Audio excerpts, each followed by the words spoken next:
So laying in bed that night, I thought about my mother, who I loved dearly, my mother. She was a gem and Catholic through and through.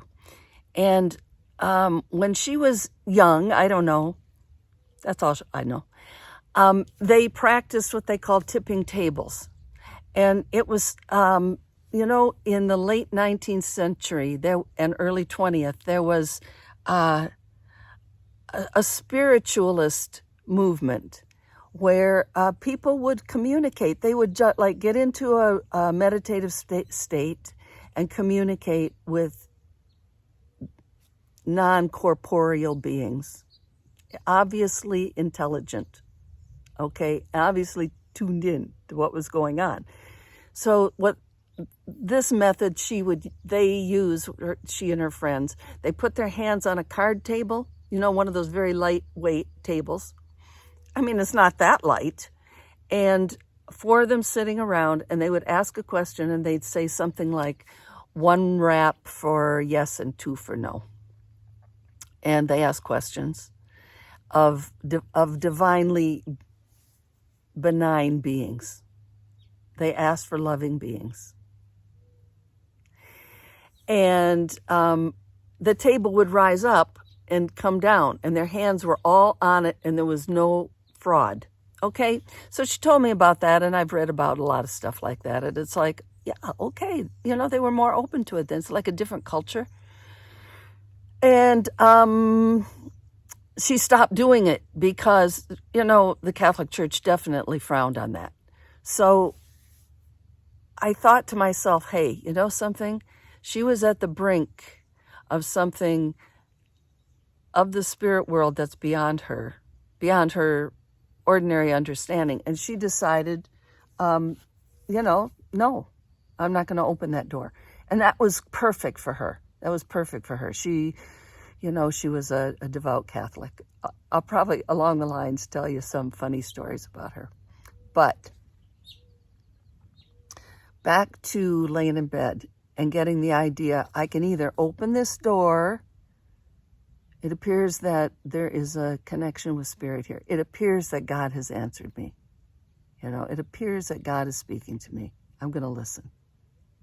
First, I get that I can learn love.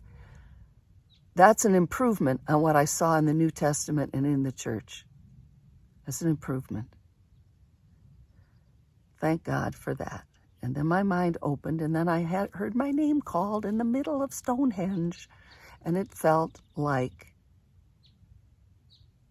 another dimension was connected to, even several at the same time. So we proceeded home, and very soon after that, I had a psychological, an emotional maturation situation where I was with my in-laws. This happened right after we got home from London. My father-in-law had a massive heart attack and was not going to survive. And we loved him so much. And I don't know, it took a couple of weeks, I don't know. And it was such a heartbreak. And at the same time, the family was so much more deeply in pain. I adored him. And I was there to minister to them, to offer love to them, to do anything I could. And, that flow, that opening flow was very, very healing for me, but educational, So then we went to visit my family, I don't know, a month later. And that was in Flint, Michigan. And right across the street from the church, actually the newer church, but the spot where the church was, that 5 days a week I go to Mass, Monday through Friday before school, and then of course Sunday. Right across the street from that, I found this book called the Handbook to Higher Consciousness.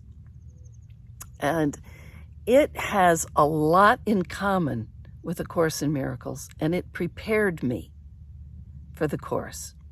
Now, from what I have seen, a lot of what I learned in the handbook has become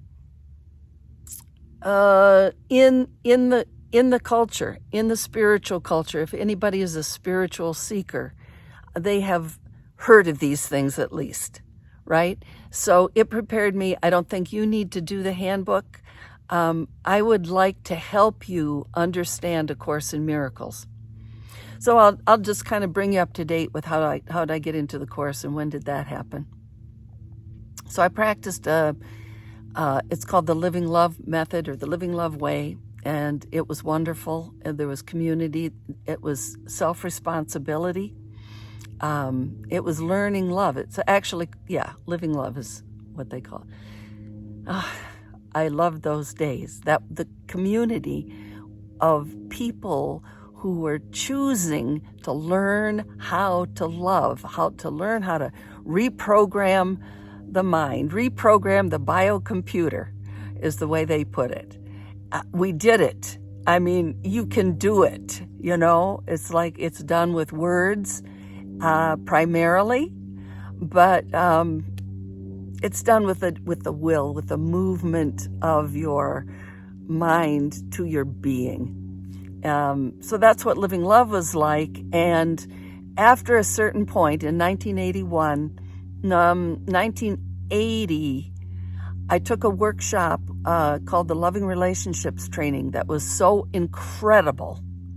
And the teachers said, we think A Course in Miracles is a very important book.